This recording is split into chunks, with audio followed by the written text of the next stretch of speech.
patriote yi yàlla xam na ni seen loxo boo ngeen ko teg ci góom bi gën leen a bës rek kër dof yaa ngi yëngu na kër dof yi yëngu na Bamba nee na kër dof yi ay sénégalais ñoo koy seetaan man daal man maa dégg ñu naan sénégalais yi ñuy seetaan sénégalais yi yéen sénégalais sénégalais ñun lañ àndal ñun lañ jox 54% te man gëm naa ne pour le 54% seen patron tàng xol sénégalais yi nu mun koo jox sax parrainage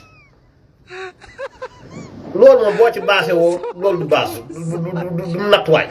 Pawlish Mbaye boo nekk loolu liggéey dañ la waxi dof tey gis nga fi turam yi yàgg ñànku nee na def na yàgg naa jouer théâtre waaye bi mu jouer rôle dof bi ci la koy àdduna xam kon seen ñenn ci Sénégal ñoo bëgg yëfi dof yenn ci Sénégal ñoo bëgg yëfi dof ñaaxal ñoo lan moo ko siiwloo yëfi dof kon yëfi dof émission bi yëngu na barke Rasulullah Kader nag moom moo gën a ràqaaju ñëpp moom moo gën a sës moom daa wan nu yat moom xaalisu animateur la ko ngénte nee na bàyyam da daan animé ay ngénteeg ciit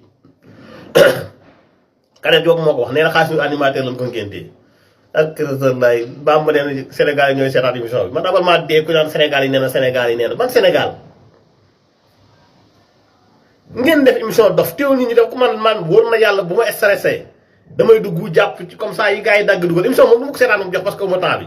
mais comme ça yi gars yi dagg dugal ay Kader ak yooyu borom lépp ma ci naanu ci waaye taq naa ci pétrole bi